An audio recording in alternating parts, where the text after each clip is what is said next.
Glória a Deus. Boa noite, igreja. Paz seja com todos.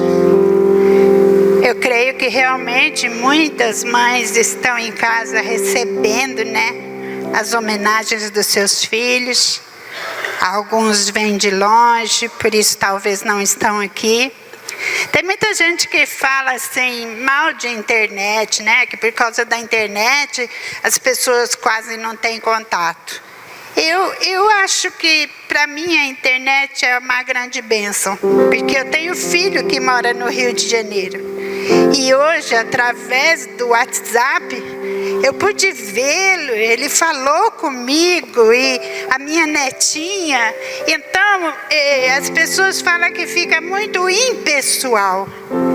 Mas eu acredito que depende de quem está manuseando. Porque é como se eu tivesse meu filho aqui. Ele beijando de lá, eu beijando daqui. Então, através da internet, muitos pais, muitas mães hoje, pessoas que estão na Bahia, que estão em outros estados, até em outros países, podem se conectar com seus queridos, Então, vai de cada um dar o valor que realmente tem e saber usar.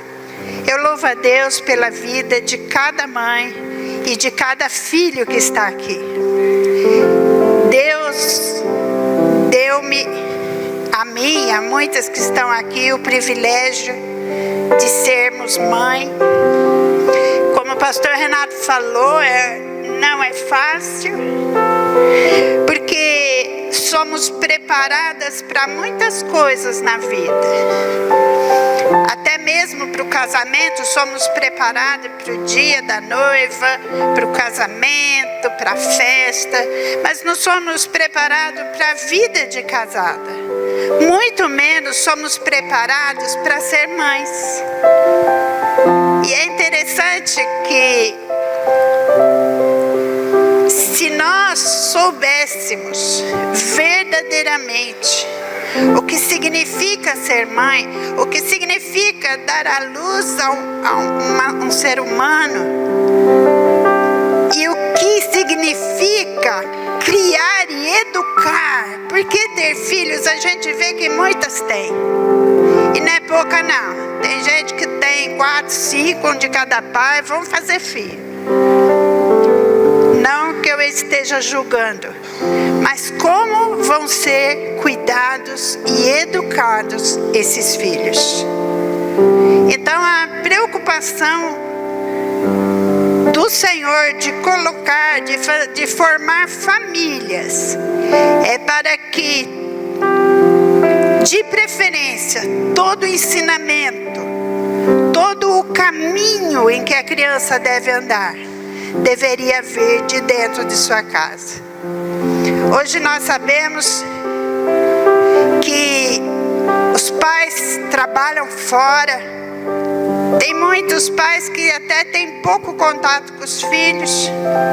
Outros trabalham, os filhos também, poucos se encontram. Mas eu acredito que sempre haverá um momento separado para que se possa sentar e instruir os nossos filhos no caminho que devem andar. Infelizmente, eu não fui convertida desde pequenininha. Eu me converti, eu tinha acho que 38 anos. Então eu já tinha todos os meus filhos. Mas eu louvo a Deus porque também tive uma sogra temente a Deus, crente, quando eu nunca havia conhecido nenhum crente. Conheci minha sogra. Confesso que no começo não gostei, porque parece que tudo que eu fazia nada agradava a ela. Eu sentia que parecia ela não gostava muito de mim. Mas mesmo assim eu via algo nela. Eu via ela pegando, ela me chamando para ir à igreja, os meus filhos pequenos, meus primeiros passos. E eu louvo a Deus pela vida da minha sogra. A minha mãe não teve esse privilégio de conhecer o Senhor para me ensinar nos caminhos dele.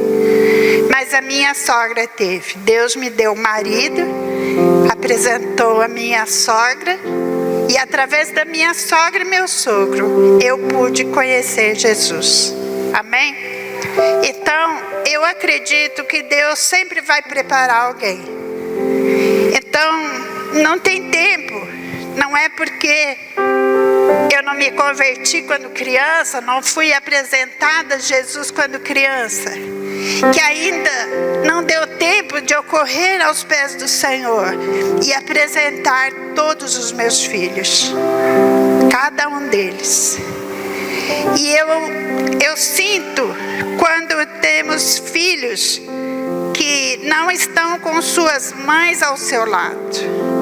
Eu sei que a maioria gostaria que as suas mães estivessem junto na igreja.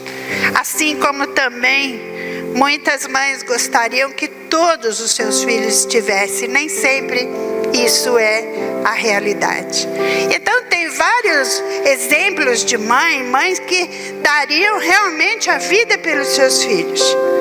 É muito fácil saber porque Jesus comparou o amor dele, amor de Deus, ao amor de mãe. Porque a pessoa que eu sei que os pais também fazem isso, mas hoje não é dia dos pais, então não vou falar com vocês. Hoje a bola é nossa. Amém? Então eu sei que mães dariam a vida pelos seus filhos. Muitas vezes quando filhos estão doentes, doença grave, o nosso desejo seria, se possível, trocar de lugar com o nosso filho. Será que não, oh Deus, quem dera eu estar ali, tomar aquela dor. E eu louvo a Deus que Jesus pôde fazer isso. O nosso Deus pôde fazer isso, tomando a dor, jogando tudo em cima do Senhor Jesus, toda dor, toda culpa, todo pecado.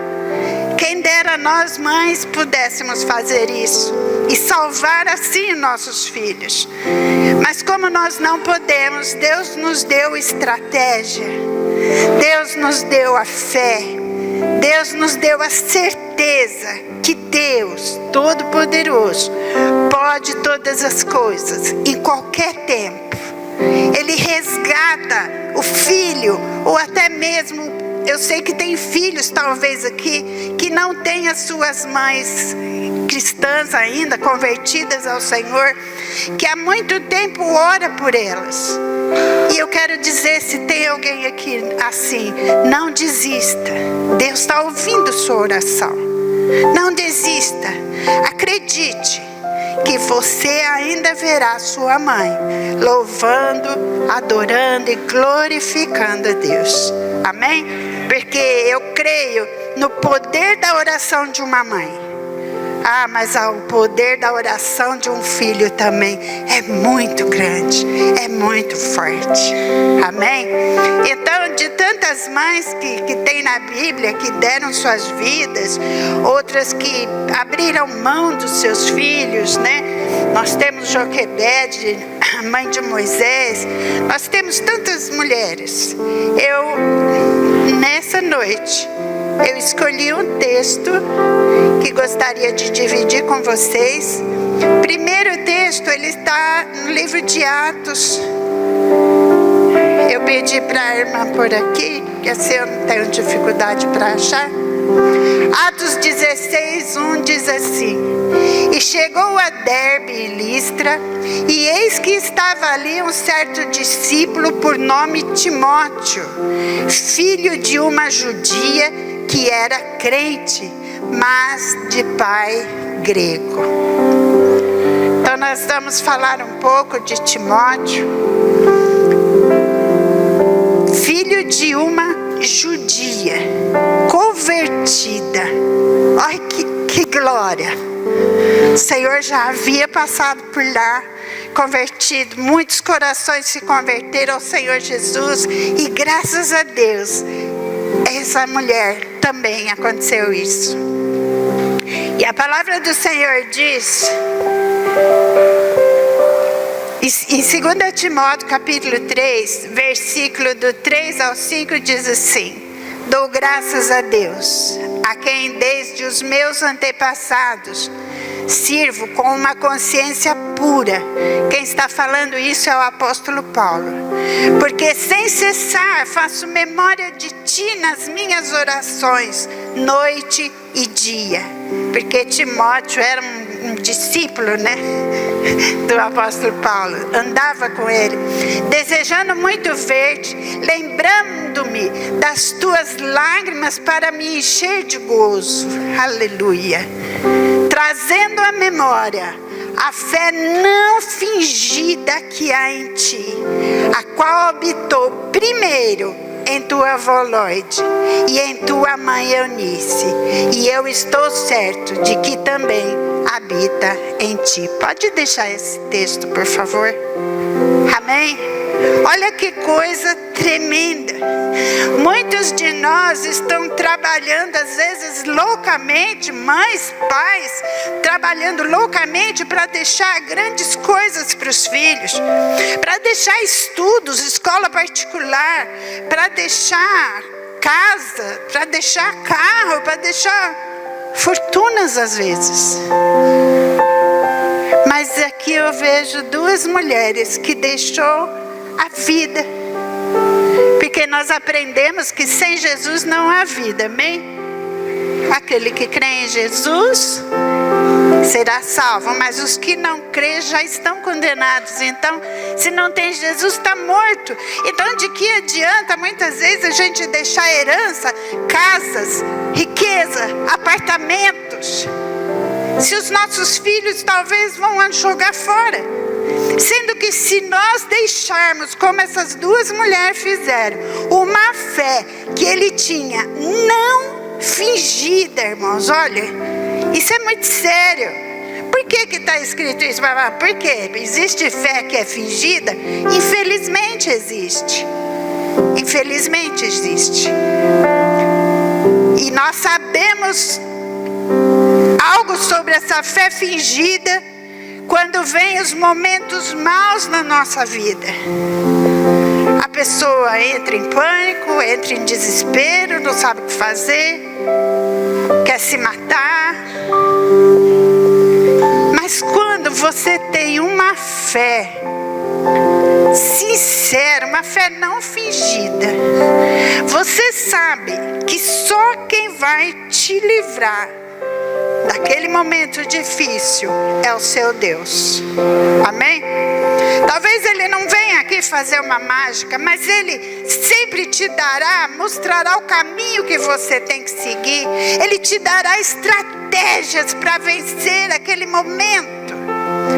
Mas como que eu vou fazer para saber em qual caminho que eu vou escolher? Leia a palavra do Senhor. Clame a Deus.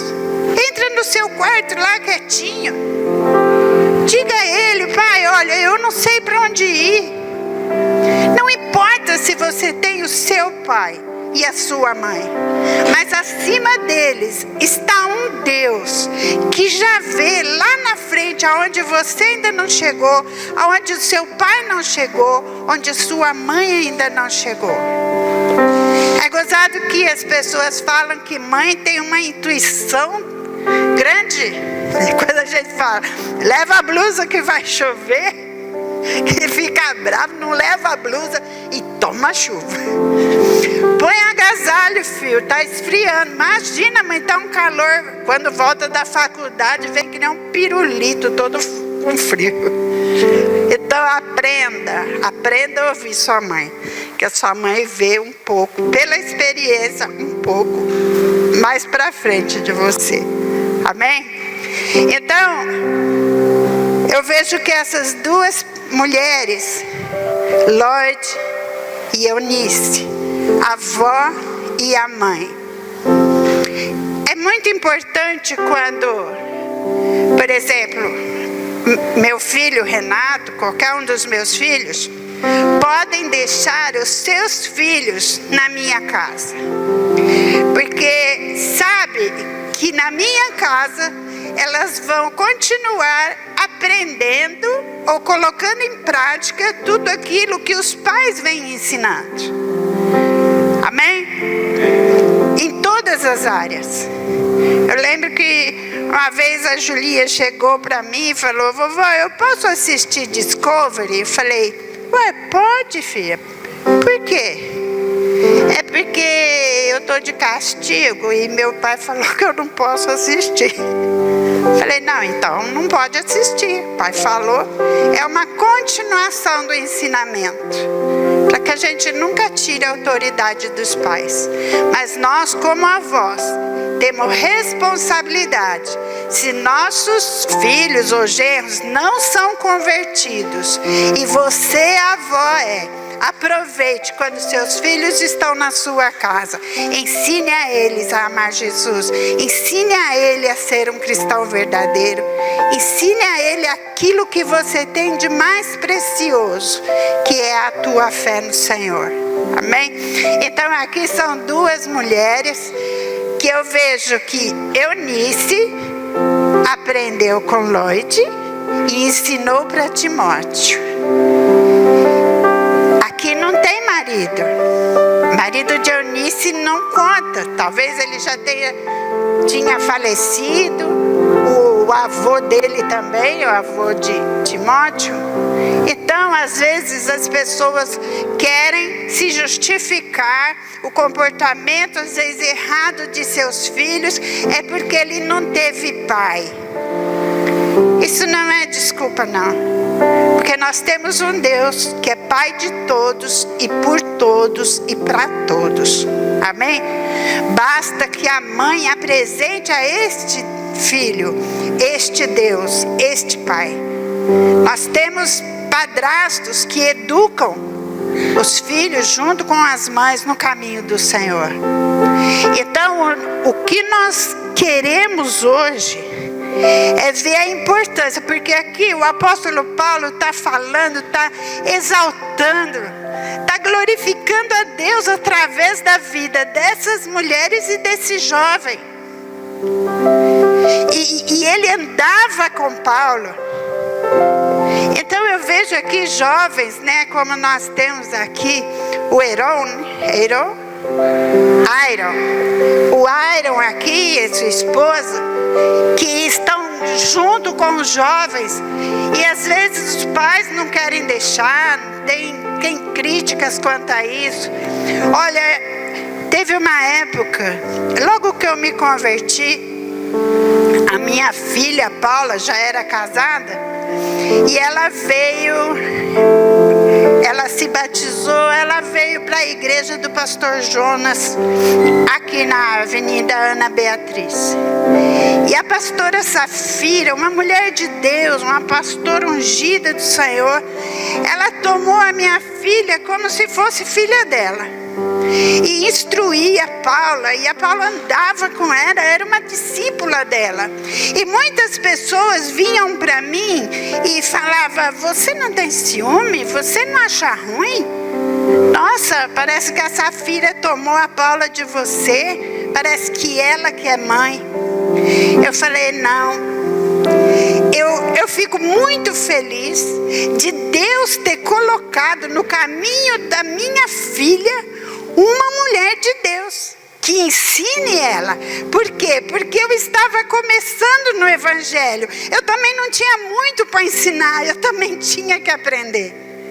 Tanto é que no dia do meu batismo, a minha filha Paula foi e ela falou: no próximo eu estarei. E estava mesmo. Amém? Então, que honra ter um homem de Deus que ande junto, que seu filho possa andar junto.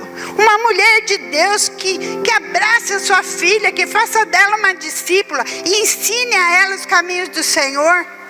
E assim reforça, como Paulo fez com Timóteo, aquilo que ele já tinha, ele já levou. Uma fé não fingida, sincera, que ele aprendeu com a sua avó e com a sua mãe.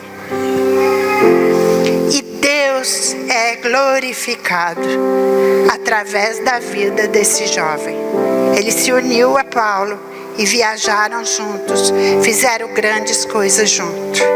Então nunca reclame quando seu filho fica muito na igreja. Você vai, não sai da igreja, mas só quer a igreja, leva o colchão para lá. Deixa trazer. Porque enquanto está aqui, eles estão aprendendo as coisas preciosas do Senhor. Eles estão sendo segurados, não quer dizer que não possam desviar do caminho, não possa nessa jornada sair, desviar do caminho. Mas se ele estiver ao lado de pessoas que têm fé sincera, fé não fingida, fique tranquilo, ele vai voltar para os caminhos do Senhor. Porque não está morto aquilo que está dentro dele. E hoje nós vemos, por isso eu dou muita importância, glorifico a Deus pela vida das irmãs que ficam lá ensinando nossos filhos. Tem crianças que vinham aqui, que só vinham as crianças. Tinha umas crianças aqui da Vila Rica, que só vinham as crianças aqui. Os pais não vinham, não era crente, não era nada. Mas eles vinham aqui e eles ficavam ouvindo sobre o Senhor lá. Mas o que adianta se chega na casa deles, ninguém adianta. É uma semente que está sendo plantada naquele coração. E ela há de dar muitos frutos em nome de Jesus. Porque a palavra do Senhor diz que a palavra de Deus não volta vazia. Não volta. Ela sempre faz aquilo que tem que fazer. Aquilo a que foi destinada. E hoje essa palavra está sendo destinada a você, mãe que está aqui, a você, avó que está aqui, para que você desperte para a responsabilidade que tem em sua mão. Sendo seus filhos crentes ou não, vovó,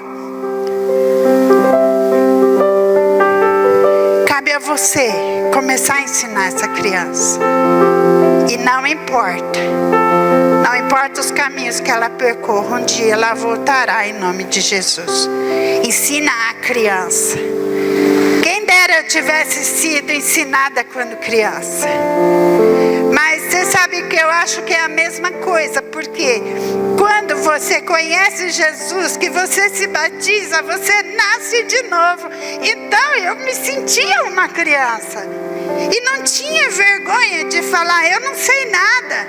Eu quero saber tudo. Eu quero saber os segredos que o pastor às vezes não conta. Então o pastor Carlos saía, eu catava a pregação dele, roubava lá, levava embora. E deixa eu ver o que ele pregou aqui. Glória a Deus. Eu queria aprender mais. Uma criança com sede. Então não importa a idade que você tem, não importa a idade que a sua mãe tem. Essas mães que ainda não conhecem Jesus, que nem eu falei, se tiver algum filho aqui, que sua mãe não conhece Jesus, não importa, ela há de nascer de novo, pelo poder da sua oração. E ela há de ser instruída no caminho que deve andar. Porque a palavra do Senhor diz que o Senhor Deus esquece todo o nosso passado. Ele esquece. Então nós nascemos de novo. Então sempre haverá tempo de conhecermos a palavra do Senhor. Amém? Trazendo à memória a fé não fingida que em ti há. Que delícia quando alguém olha para você e vê que você tem fé e que essa fé é autêntica, é genuína, que quando as coisas se abalam, a pessoa chega perto de você e se sente forte. Ora por mim, eu preciso, liga para você, eu estou passando. Que conforto que é. As pessoas acharem em você um homem e uma mulher de fé autêntica. Que passa tempo, passa situação e você permanece o mesmo. Amém? E que bom quando a gente vê isso nos jovens. Eu estava vendo hoje de manhã, eu fui na casa do meu sogro, ele estava assistindo um culto, e muita gente, parecia muitos jovens ali chorando, glorificando a Deus, se entregando. E eu falei para ele, eu falei: pai, eu fico tão feliz de ver esses jovens assim se derramando na casa do Senhor. Não sei por que estão chorando, se estão buscando, se estão arrependidos, se estão felizes. Não importa, eles estão na presença do Senhor. Então eu fico muito feliz quando as crianças são ensinadas, quando nós temos pessoas capacitadas para orientar os nossos jovens na igreja. E os pais que estão em casa, que continuam ensinando seus filhos. Sabe, irmãos, hoje quando você assiste, vê os noticiários, você vê tanta coisa ruim. Tanta coisa ruim. Eu vou ser sincera para você, eu acredito que faltou muita mãe orando. Muita oração de mãe. Faltou muito colo, faltou muito abraço, faltou muita chinelada, que inclusive agora nem se pode dar mais. A Bíblia manda dar, mas se você der hoje, é igual falou, o bebezinho quando nasce, hoje não pode bater mais. Porque se bater, ele olha para trás e fala: bate de novo, que você vai ver. Se eu não vou lá no conselho tutelar, fala para o médico já. Então hoje você não corrige filho, porque vai para o conselho tutelar. Mas a vara da disciplina está aqui, ó, para a gente usar. Mas dentro de casa a gente deve corrigir nossos filhos, sim. Quem manda no lar são os pais, não são os filhos. Cada coisa no seu lugar. Amém? Coloca o texto do versículo 13, por favor. 14. Aqui Paulo diz: tu, porém, permanece naquilo que aprendeste e desde que foste inteirado, sabendo de quem o tens aprendido. Quem está te ensinando? O que estão te ensinando? Passa no 15. E que desde a tua meninice sabes as sagradas letras que podem fazer-te sábio para a salvação pela fé que há em Cristo Jesus. Olha que texto mais fantástico. E que desde a tua meninice, olha, eu falo que é Deus da minha meninice aos 38 anos. Glória a Deus. Sabes as sagradas letras. E saber, irmão, não é ler de vez em quando, não. É conhecer o Deus da palavra. Conhecer o poder da palavra. Conhecer o que Deus pode fazer. Que Deus cuida, que Deus transforma, que Deus sara, que Deus multiplica. Esse é o Deus para a salvação pela fé que há em Cristo Jesus. Aleluia. 16. Toda escritura divinamente inspirada é proveitosa para ensinar, redarguir, corrigir, para instruir em justiça. Então, se você quer educar uma família, que seja baseado na Bíblia. Eu já tive conselhos que tive que dar para pessoas, conselhos muito duros, muito difíceis, mas eu sabia que a pessoa ia ficar meia com raiva de mim, mas a última coisa que eu me preocupei foi com isso. Mas eu falei o que precisava ser dito para que eles pudessem receber aquela palavra dura, mas colocando em prática, confiando em quem estava falando, que eu falava através de Deus, falava a palavra que está na Bíblia. E a pessoa ainda essa semana falou para mim: nossa, soubesse como eu fiquei com raiva naquela época. E hoje, pelo mesmo motivo, eu glorifico a Deus pela tua vida. Eu fiquei com raiva, eu falei, e eu não me importei. Não estava nem aí que você ia ficar com raiva. Contanto que você fizesse o que era certo. de mim pode ficar com raiva, contanto que você faça o que é certo. E aí você vai ver os frutos quando você anda na verdade. Amém? E essa pessoa pôde glorificar a Deus hoje por aquilo que ela ficou com raiva há um certo tempo atrás. Então, quando nós invocamos a Deus na nossa casa, na nossa família, para que todos sejam salvos, nós temos que ter uma fé não fingida. Nós temos que crer naquilo que estamos orando. Porque nós não estamos só falando com Deus, nós estamos apresentando a Deus um problema com a certeza de que Ele vai nos ensinar. Às vezes, na correção de um filho, tem muita mãe que chega: Deus, salva meu filho todo problemático. Mas Deus vai salvar, e quem é problemático às vezes é a mãe. Não adianta orar, salva o meu filho. Por que meu filho não fica em casa? Por que meu filho não tem prazer de ficar em casa? Como que é a minha vida? Como é a minha vida com meu marido? Talvez seu filho prefira estar em qualquer outro lugar e não na sua casa.